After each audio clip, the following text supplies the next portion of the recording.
O ministro da Fazenda, Fernando Haddad, apresentou nesta quinta-feira um pacote estimado em torno de 242 bilhões de reais.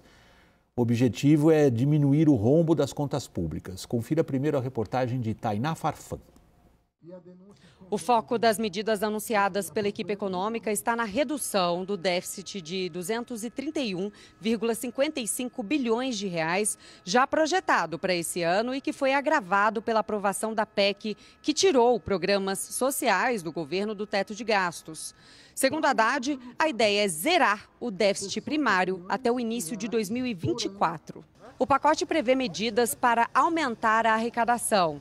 Entre elas, o retorno da cobrança de impostos federais sobre os combustíveis, redução de despesas com base na revisão de contratos e na autorização para gastar abaixo do previsto na lei orçamentária, além da implementação do programa Litígio Zero, de parcelamento extraordinário de dívidas. Nós entendemos que essas medidas aprovadas pelo Congresso, se tiver uma resposta que nós consideramos possível, da autoridade monetária, eu acho que nós podemos pensar com muita tranquilidade em fechar 2023 com um déficit inferior a 1%.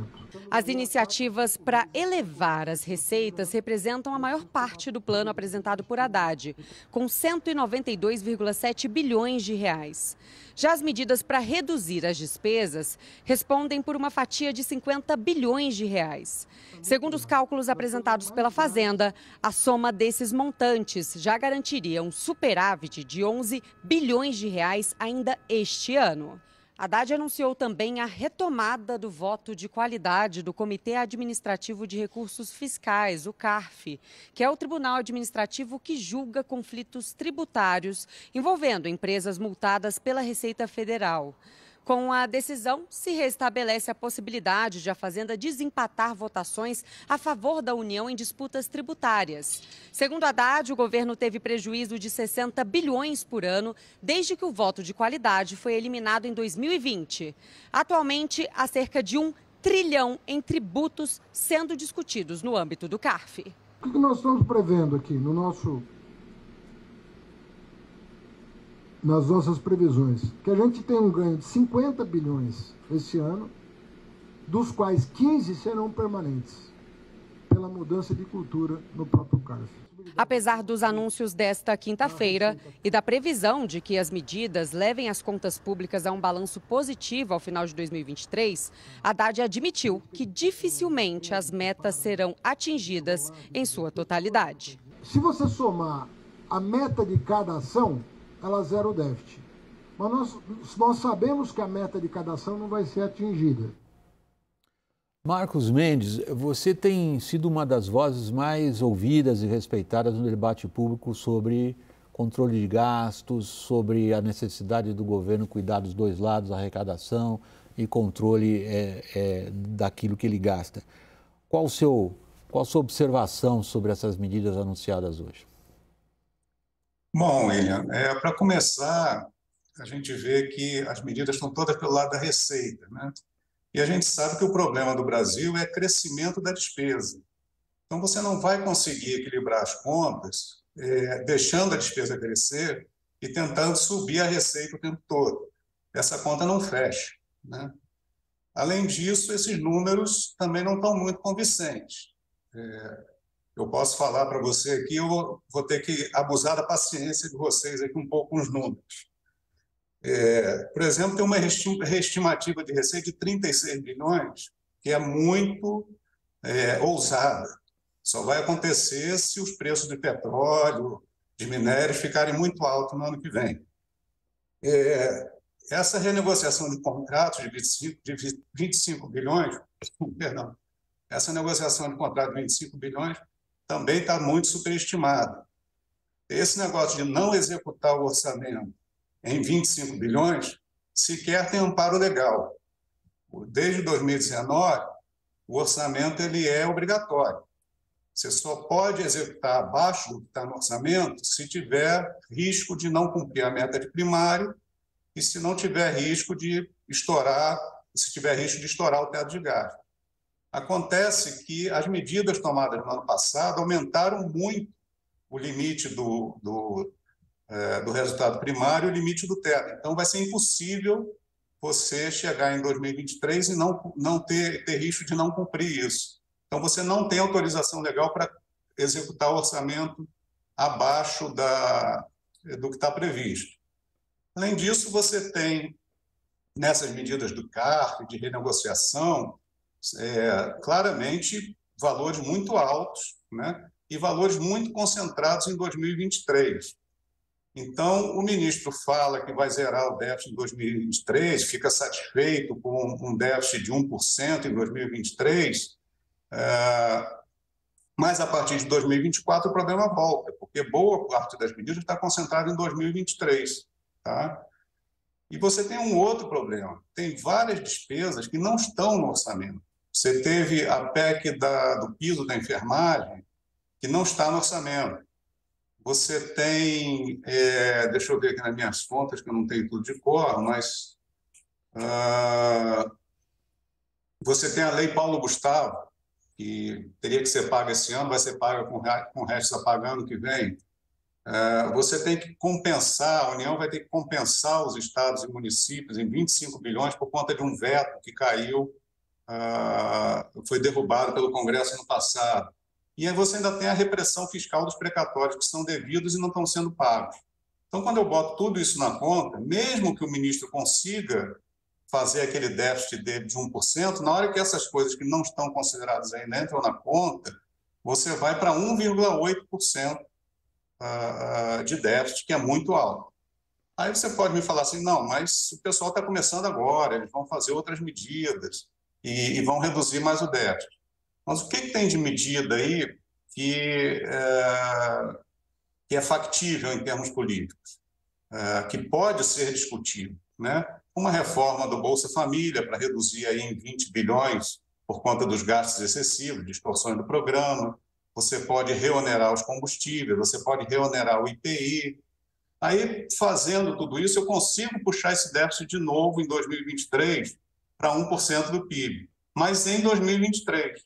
Porque, como tem muitas medidas que são concentradas nesse ano, no ano que vem elas não vão fazer efeito. E aí, quando eu olho só o que é permanente, essa minha dívida meu déficit vai de novo para 1,8% do PIB. Tá? E o que é isso? É muito? É pouco? É muito. Tá? Porque para estabilizar a dívida pública, para a dívida pública não crescer, eu preciso de um superávit de 2%. Se eu estou com um déficit de 1,8%, tem que fazer um ajuste de 3,8 pontos percentuais do PIB. Isso significa alguma coisa como 390 bilhões de reais, que eu não vou fazer com essas medidas de antecipar receita, melhorar uma receita aqui ou ali. Eu só ajusto 390 bilhões de reais se eu fizer privatização, se eu fizer desvinculação de receita, se eu acabar com programas ineficientes, se eu não der reajuste ao salário mínimo acima da inflação, que é todo o programa que o PT não vai fazer. Marcos. Então, a gente claramente não tem uma situação de estabilizar as contas e os números, em geral, desse programa estão inflados e estão muito concentrados em 2023.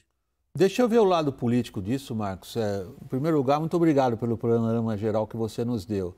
Até os números que você usou não foram assim tão esmiuçados que a gente não pudesse guardar na cabeça. Principalmente a relação que você estabelece entre qual é o verdadeiro problema e como se tentou atacar esse problema, ou seja, você coloca como verdadeiro problema os gastos. E essas medidas anunciadas hoje se referem à arrecadação, se funcionam ou não, você deixou com um enorme ponto de interrogação, na verdade com uma resposta dizendo não funcionam diante do tamanho do que precisa ser ajustado. Como é que foi a gestação disso do ponto de vista político, que foi anunciado hoje pelo Fernando Haddad? Acho que desde que eles chegaram e foi montada essa equipe, né, que foi montada ali já no final de dezembro, a largada, acho que a previsão era fazer que as primeiras medidas fossem do ponto de vista da Receita. Muito embora o discurso seja de que o grande projeto é do ponto de vista da despesa, mas na largada foi pela Receita, porque seriam as medidas imediatas, mais fáceis de aplicar, não dependem ainda do Congresso para avançar, né? Como reforma tributária, revisão da qualidade do gasto e por aí vai.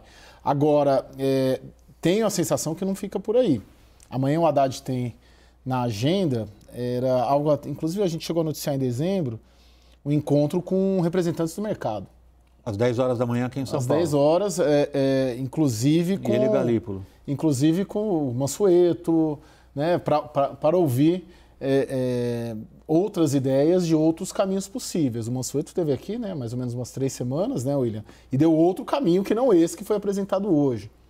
Então, o Mansueto repetiu em boa medida o que o Marcos Mendes colocou do ponto de vista abrangente. Sim, sim. Dizendo, há uma relação aí que eles não estão cuidando, eles estão dedicados aos programas de assistência social e a crescimento dos gastos públicos e acham que pelo lado da arrecadação se pode equilibrar.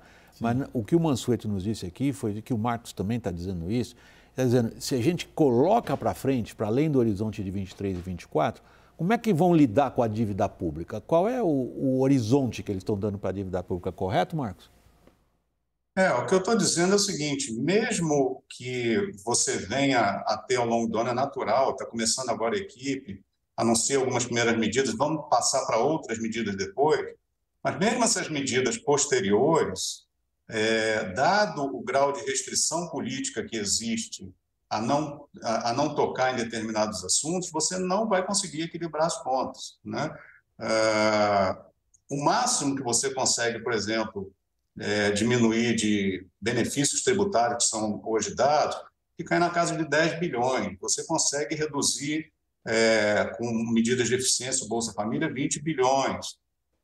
Isso não chega lá nos 300 e tantos bilhões que você precisa para efetivamente ajustar o setor público brasileiro. E o que me preocupa é que, em geral, você tem que fazer o grande esforço no primeiro ano, né? Então, você vê, por exemplo, o ministro Haddad deixou muito claro que, olha, assunto de salário mínimo a gente vai discutir numa roda de debate com as centrais sindicais. Então, dificilmente você vai conseguir segurar esse salário mínimo em R$ 1.302 ao longo do ano todo. Isso vai subir por conta de questão política. Privatizações já foram colocadas fora de possibilidade. Então, acabar com programas ineficientes também não foi possível nem em governos anteriores que tinham uma pegada fiscal mais forte. Então, você fica com um conjunto de escolhas muito restrito, mesmo que você vá fazer novas rodadas para frente. Tá? O tamanho do buraco é muito maior do que a medicina que está sendo trazida. E o que me preocupa é um certo artificialismo de puxar, fazer todo o ajuste em 2023 para sinalizar, olha, estamos fechando as contas de 2023, mas 24, 25, 26 está em aberto, né?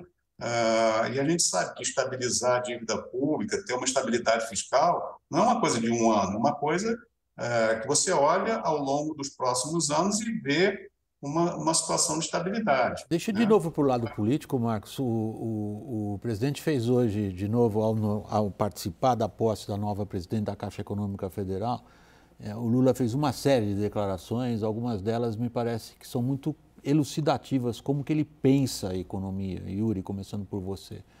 Quando ele declara que precisamos mudar, ele reitera, na verdade, não é nenhuma novidade nesse sentido, mas me pareceu que ali era um truque retórico, agora me parece uma forma de pensar. Quando ele diz, gastos não são gastos.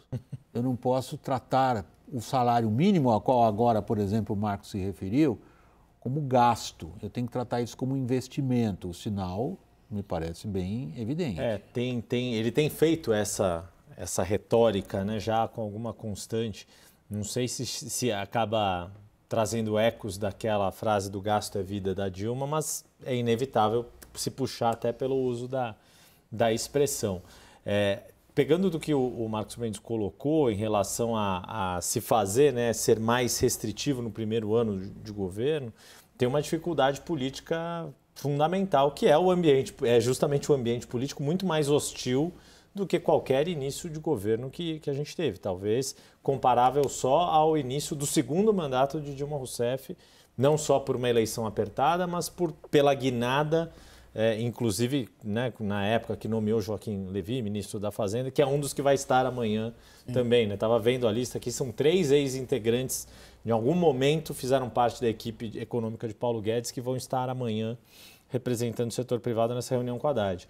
Então, quer dizer, tem uma dificuldade extra, né, nesse contexto político que o Marcos colocou, que é a pouca margem de opinião pública disposta a roer um pouco de osso agora para depois premiar, caso essas políticas sejam bem-sucedidas. Felipe, é curioso, porque se o Lula tomasse medidas... Vou ser chato de pedir que você seja muito breve. Se o Lula tomasse medidas de responsabilidade fiscal, talvez ele até agradasse a oposição nesse momento de cisão pós-eleitoral. Ele tem dado esses acenos de gastos, ele coloca aí que é melhor chamar de investimento, etc. Mas a gente está numa situação que não vê, pela descrição do Marcos Mendes, um horizonte de equilíbrio das contas públicas. Ele falou da possibilidade de você tirar ali 20 bilhões de um enxugamento do Bolsa Família. Não acredito que ele vai fazer isso nesse momento em que é a grande bandeira dele. Mesmo a reoneração dos combustíveis, depois dessa prorrogação, ela ainda vai ser parcial. Então, assim, o cenário não é bom, porque ele se preocupa demais com a popularidade, com essa sustentabilidade política nesse momento e vai maquiando tudo e jogando o problema lá para frente. Em algum momento vai estourar.